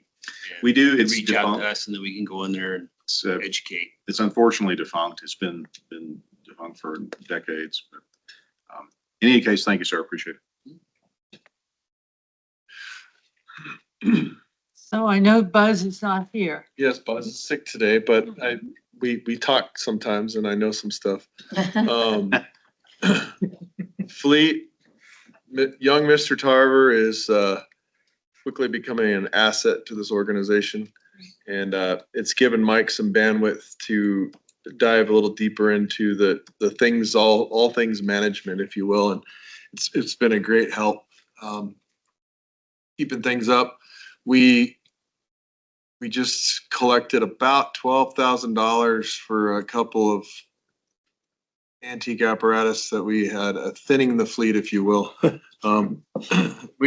So one thing that Mike and I'll park on, one thing Mike and we had that ambulance re-chassis this year, and typically in the past we've drive the ambulance up there and the company pays us $1,500 for the chassis that we're getting rid of. But this year they said, well, let's try to sell it. And there was some additional expense in having him drive it back here, but it yielded at about $6,000. So, I mean, it's the little things, right? And they all add up, but it's refreshed our fleet a bit, and they're just cranking, getting a lot of general maintenance done, and it's doing really good. And Spinelli had to go to an appointment, but GIS again, a lot of different things, been helping with some projects, been doing some different things. One thing is we use a product called Active 911 for our dispatch. It routes our folks to a call. And Cottonwood Dispatch purchased a product called I Spy, and Matt's been putting in a ton of work in. It functions similar. It has some functions that are better than Active, but it also has some functions that make it not that good. And so he's working with Dispatch and Buzz to see if we can figure out a way to tweak the product so it's all things instead of having multiple products. And so just been getting in the weeds and a lot of stuff, a lot of mapping things and helping the TRT team and working with Jeff Wassel on some projects on how we map and locate stuff, and just kind of an all around busy guy. And then IT Paul's in here, but that's IT. There I touched on a lot of it, but it is a literal swirl right now. They just went from this fall, a lot of misunderstandings from some of the partners we provide services to, i.e. the city. But Bob's worked to align our processes, as I mentioned, and we're making forward progress. We've identified the infrastructure needs for all the tower sites and getting bids and getting ready to launch all that stuff. Our airport tower, the foundation is in need of repair. So that's been an inordinate amount of time. I was like, would fix it, but there's engineering and wind loading and a slew of things you have to do. I'm going to shock you in a minute. A lot of our infrastructure was not built. It doesn't meet modern code. And so we did a lot of hand me down and what are they, gray market. That's the term I use. Did you taught me that? Yeah. We've the past 2.5 decades, our radio infrastructure was built upon gray market goods, which is secondhand state surplus, things like that. And so the tower, finishing up the tower contract to Station 3, finishing up I think we're close. the engine and so the tower contract to Station 3, they reinforced the base of the tower, but the reinforcement isn't to spec. And so this contract with the folks that rent from our tower, they're agreeing to repair it to Bob's specs versus their specs. So that's a good thing. The airport tower will get reinforced and improved. By end of summer, we should have all new power supplies to all of our remote sites. And in addition to that, a new power supply to Station 4's tower, so it's not dependent on Station 4 current, so that when we do abandon that station, the costs are going to be wrapped up into the totality of the project now versus figuring out later. So there's a lot of swirl going on, working on air conditioning devices for the towers. So IT's just busy. He's working on getting some different frequencies for the city right now, and collaborating on some new sites that they've identified. Their annexation of the acreage west of town has provided for some opportunities potentially for us to increase our radio coverage with some new tower sites. And so a lot going on. Mental health and peer support.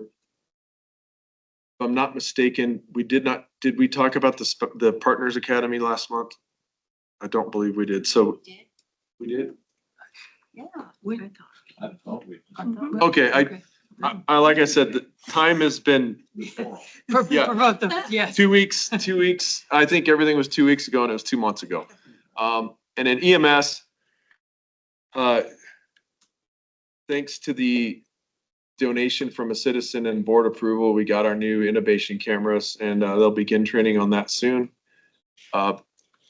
We've got two of the three people currently in paramedic class finishing up with the classroom portion and getting into their, what we call the vehiculars, where they're in the field. And what Buzz did this year is we were anchored into one particular organization for our paramedic training, and they kind of shifted their philosophies and how they manage their programs. So we asked our folks to seek out other opportunities, and we're trying out 3 different models right now that we're driven by our membership, and a couple of them are very abbreviated, fast-moving programs that push them out of class and into the field quicker.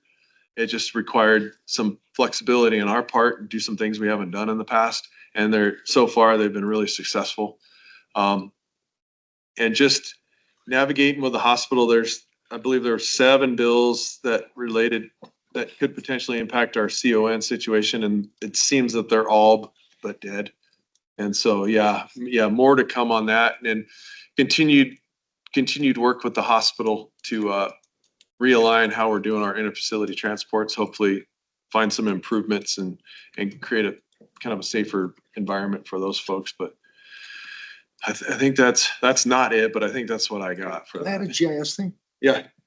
So there's this group called the Earth Fire Alliance, and partly through funding from the Gordon and Betty Moore Foundation, they launched 2 satellites.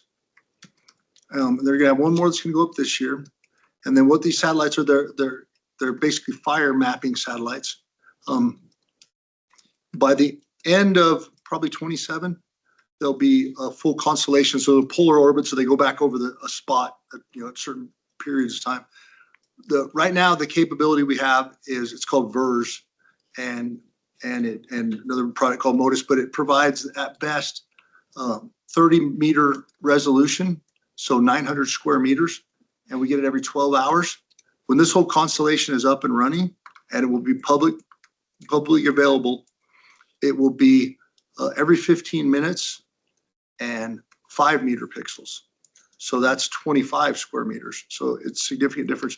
And it will be a game changer, not only in your ability to see where fires are going and anticipate where you need to do evacuations, but in the degree of accountability for how fires behave and how they're responded to.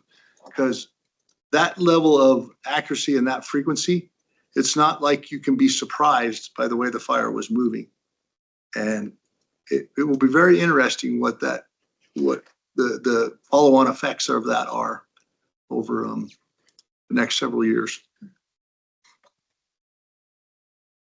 Training well as Jordan as well had an appointment, and new hires. We've got the 4 new hires finishing up this week. We delivered something we started a few years ago. We delivered to them a letter. Their letters were delivered yesterday, and it gives them it seemed silly at first, but it matters now. We give them their station assignment, their reporting time and the address of the station. And we were just like, yeah, go to station 3 in the past. Like, well, the poor guy's like, where's that? But we also give them their battalion chief and their captain's personal cell phone numbers. And Chief Coyle wrote up a nice little, hey, here's some things to remember as you transition from onboarding to being on shift. So they will jump into the mix this weekend and they'll be part of staffing. Budgeting, he's pulling some dollars, had some opportunities to replace some of our ballistic plates. Thankfully, we're not replacing them because they were damaged. However, they have a extraordinarily short shelf life for what they are, in my opinion. But it's an obviously piece of equipment we want to keep up to date. Redoing the captain's position task book and engineer task book, and preparing for the engineer's test, which will be in March, but he's already working on it. The folks that we hired 6 months ago, 2 of the 4 have completed their 6-month evaluation with flying colors, and the other 2 will get done this next week. And then our water tender training, our off-highway vehicle training is coming up. It's just an annual cycle, keeps us compliant. And then policy and procedure work's ongoing. I believe our policy guy is up to 84 policies revisited, and the quote kill list, we call it, is I think up to a couple dozen now of policies about how you make your bed. Yes, and more. And so with wellness, functional movement screenings are coming up. It's one of the things I do not look forward to because it reminds you how inflexible you are. It's a pretty brutal process, and but it's good. And then working on equipment. Any questions about that? All right, on to me. So you can see our calls for service. Rescues and EMS are winning the race once again. And then call volume staying pretty steady. Next slide. And our dispatch times going down again. Yeah. And it's seconds, but as they say, seconds matter. And that's a big part of our radio infrastructure improvements across the region. I think that's going to further improve it with the technologies. And in ambulance, turnarounds are remaining the same. Next slide. Before I hit that, to tag on, I talked about most of the stuff I wanted to talk about, but to tag on to Kirk's efforts with Firewise, I've been doing a lot of public speaking this past couple months, and most recently last week I spoke with the Sedona XYZ group, which was new to me, and it's a group of local business leaders in Generation X, Y, and Z. And Oh, I was wondering why their name was that. yeah, and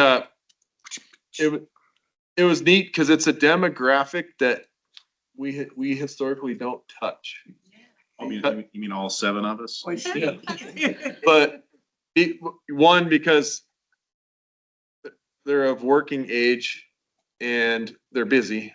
Typically, they're parents of kids at home, and they don't call 911 because they're not of the age where they have a variety of comorbidities, and so it was really a population that we haven't touched, and they were really engaging, and a couple of the folks there just moved here 3 days ago, and so I've now joined their social media, and we're going to have some future opportunities. But the neat part is they're not up and comers; they're established professionals, but they're really the drivers of this business community. And I know the Chamber of Commerce has a piece there too, but they're the boots on the ground. And for example, one's involved with Sedona Beer Company and has reached out about being a part of Station 4 to make sure we're good neighbors. And I think it'll be an asset to us as we develop that property.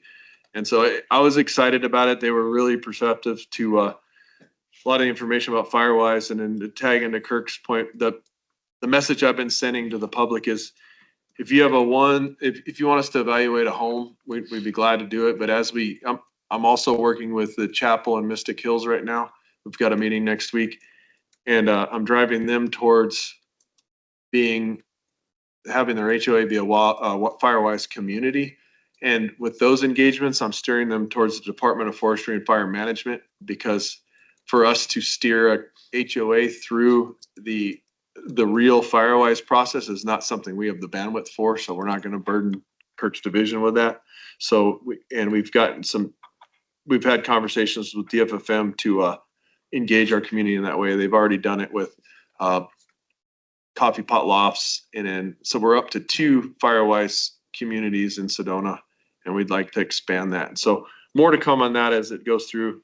I spoke about dispatch and our ongoing opportunities there, and then really the rest of the month, besides public speaking and a lot of community engagement. I'm meeting with some gentlemen this week that are interested in putting a sprinkler system around the entirety of Sedona. And we're working through the opportunities to maybe steer towards some different angles to improve fire hardening in our community. One of the gentlemen owns a company that builds a pretty high-speed Wi-Fi, Bluetooth, AI-enabled sprinkler foam system specific for an individual residential structure. And he feels he might be able to expand that to a citywide effort. More to come. Okay. Correct. Oh, I gotta do that one real quick. Oh, sorry. So the GlideScope innovation equipment, board approved, SharePoint, board approved, turnout gear, board approved. Annual drug box fees, it's a smoking deal. We basically pay a cafeteria plan to the hospital, and then it affords us the opportunity to restock all of our drug boxes throughout the year, so we don't have to pay consumable fees on those items. They just replace as it expires or replace as we use it, and it's a locked in fee. And then we purchased some hazardous gas monitors to replace some aging infrastructure that we had. And with that, any questions? No. All right, we can move on to the. Okay.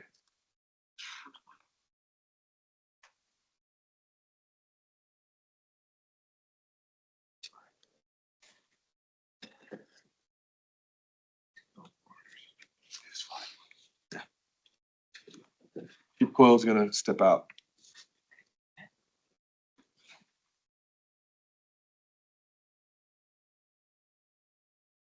Well, thank you. Thank you. Thanks, Chief. Safe travels. Ready for the next item? Yep, I'm just waiting for you to, Oh, I was gonna have you move on to move to item E. that's what I'm looking at. Okay. Yeah. So item E, discussion possible action, purchase of IT vehicle.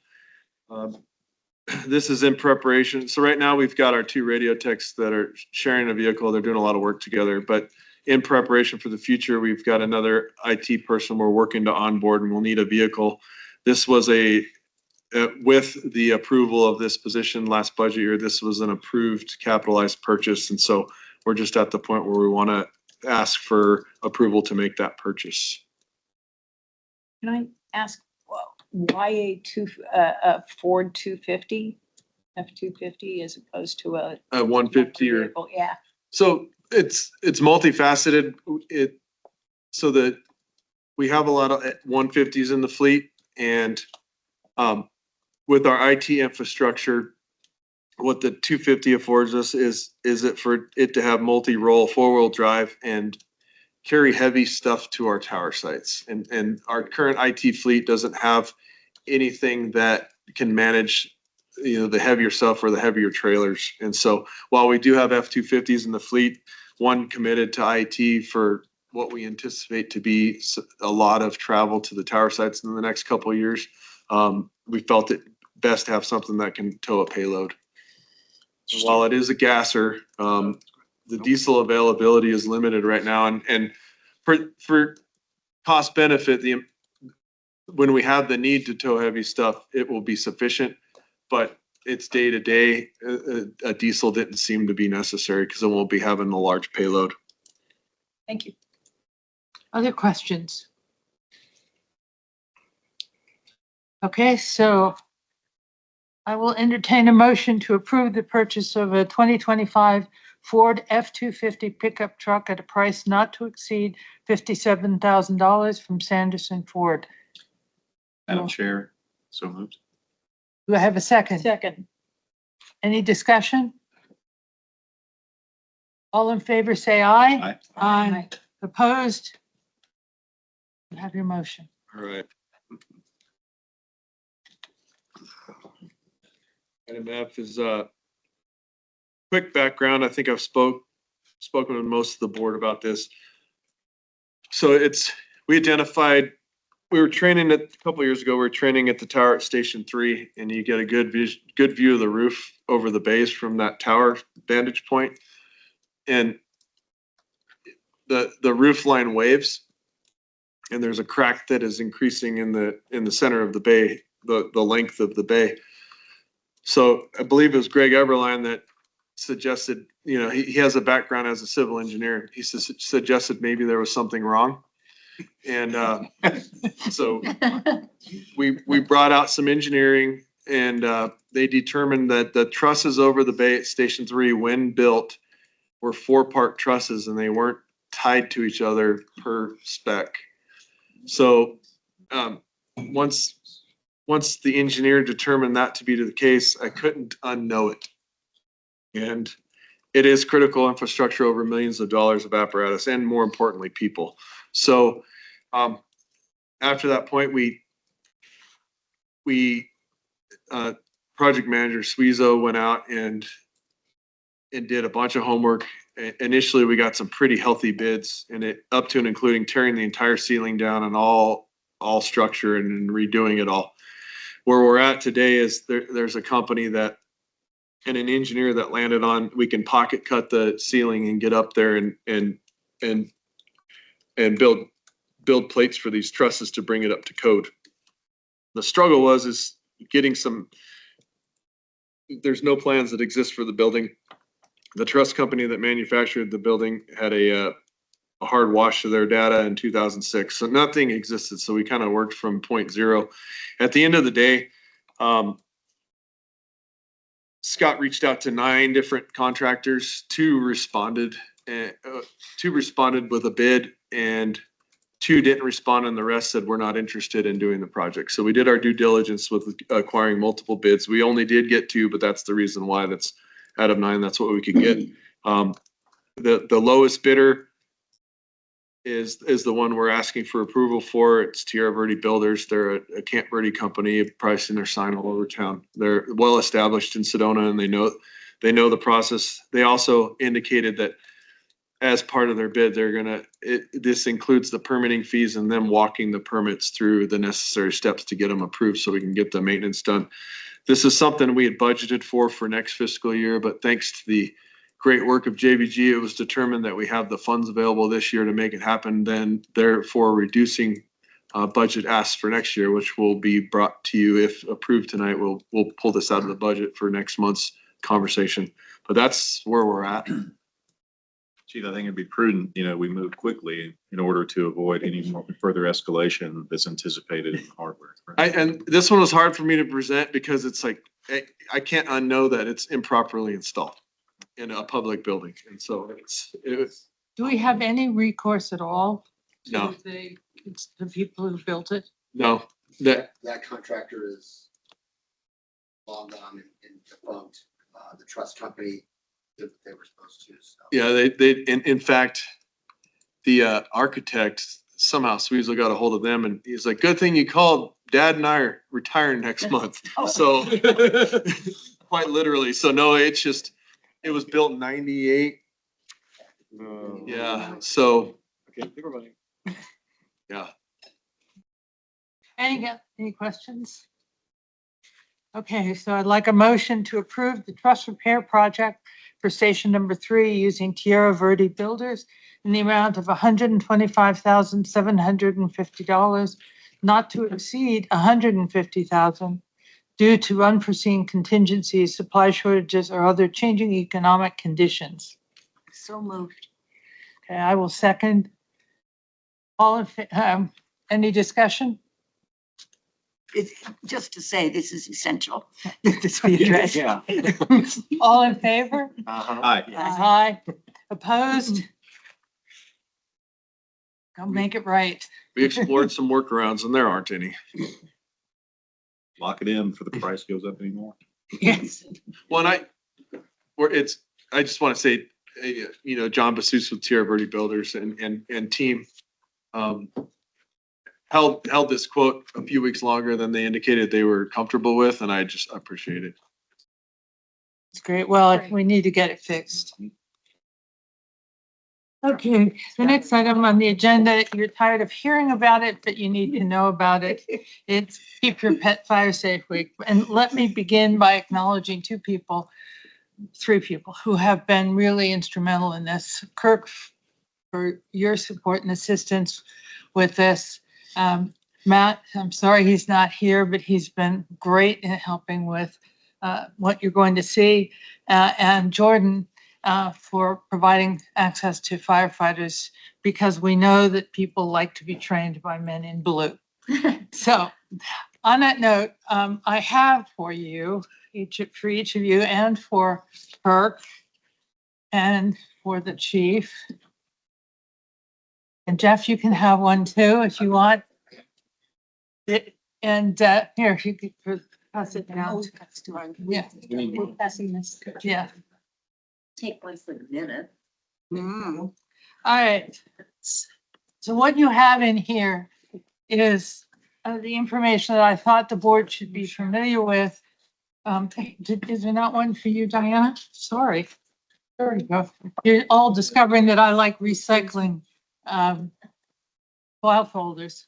Anyway, in here are 2 press releases, which will be distributed tomorrow morning. One talking about what Sedona Fire District is doing, and what we will do in this, several things. First of all, thanks to Kirk, we will be doing a pet locator alert walk at Sunset Village on Saturday, the 11th, The May 11th. 10th or 11th. Yeah, sorry. Yeah. And then, in addition, we will be giving out free pet alert stickers to people, and they'll be available at all of our fire stations, along with, and you see it in your pack, there is a Keep Your Pet Fire Safe handout. And there will be copies of this at all of our fire stations as well as at our partners, which are the Sedona Community Center, Verde Valley Caregivers, and the Humane Society. In addition, as people, so that's during the pet alert, location alert walk, we will be asking volunteers or those people to complete this form that you see here. And yes, Chief, it does have a QR code on it, Yes. but nobody will use the Q. That's all I So wanted. it's on there. Welcome to the 2000s, people. Right. Well, what can I say? Anyway, this information will be loaded so that we will be able to track where these are. In addition, we will be inviting people to load information into our system about their pets so that whether it's Active 911 or I Spy, that when they get directed to a particular location for a fire or an emergency, if there's a pet at that location and the people have told us, then we will know about it and our firefighters will know about it. With no requirement they do anything, just information, situational awareness. On that note, if I may, we had experienced the situation with a fire a couple weeks ago where unfortunately he was unharmed, but Captain Rodriguez was making access to a home and 2 very large dogs greeted him, and I wish it was on video. I'll just leave it at that. And from the situational awareness piece, I wanted to make that point, but I also want to make the point that it will not shift our operational readiness or how we approach attacking a house fire. Very good. Yeah. And just so the other questions you may be, well, what is are your partners doing? The Humane Society is giving pet location pet location alert detectors, rescue retrievers to all of the people who adopt during the week. They are talking about also giving starter go bags to people for their pets, because one of the things we talk about is have a go bag for you and your family, but you need one for your pet as well. And that's on the pet fire safety flyer. That both Sedona, through the Sedona Community Center, through their Meals on Wheels program, their Meals on Wheels volunteers will be installing these to people who have pets who want one. And also providing the flyers and the pet alert signs. Yes. Madam Chair, would this be a good time to explain what that does? I suspect everybody here has seen it, but I am happy to do I that. think it's good to do. Okay, I will do that. You want to see more? You want to see more? Okay. But while I'm getting this open, and the same thing for Verde Valley caregivers through their pet program, they will be installing these for their clients as well. So what you get in the pack, you do get a rescue retriever sign, which glows with the fire truck lights or the ambulance lights. And you get a smoke detector. Now we'll see if Helen's hands work. That when it detects smoke, it doesn't sound, it simply emits a light. Now there we go. Oops. Very nice. So, Does it come with a disco ball? and no, it doesn't come with a disco ball, but what it does is makes it easier to locate. What we tell people is put it where your pets are likely to hide. And as a result, it will make it easier to find them in the case of a fire. I know I have at least one volunteer here who will be installing these. They come with a stick-on piece as well, or you can put them on the pet crates. So what I wanted to be sure is that all of the board members and everyone else knows exactly what we're doing. Can talk about it to your friends and colleagues and promote it on social media. We will be pressing forward with social media. It will be on the website. There will be you'll be able to download this flyer and also enter the information about your pet into our system. So that's Keep Your Pet Fire Safe Week. Any questions? If I can tag on to that. Please. When we're doing Sunset Village Mobile Home Park, we're also going to be doing smoke alarms. Nice. Same. Great. Yeah, they need it. They do. Thank you, can get Helen. one of these to my wife, right? You will get a bunch of them. We'll be delivering them. Oh, okay. Yes. Good. So I don't have to carry one around. No, you don't. Okay. On that note, it's time for board member updates and any ideas of things for future meetings that you want. No updates? I'm good. I have just a brief one. Yeah. Because we had that nice potluck where our 4 new recruits were presented to us. And me and a couple of other board members had the pleasure of sitting at the table with those recruits. And it was just, we're very proud of who's coming on board, very much so. And just want to thank, the organization for arranging the potluck because it helps us as board members get to know these new recruits. Anything else? Well then, thank you all for the time. Thank you. The meeting is adjourned. All right.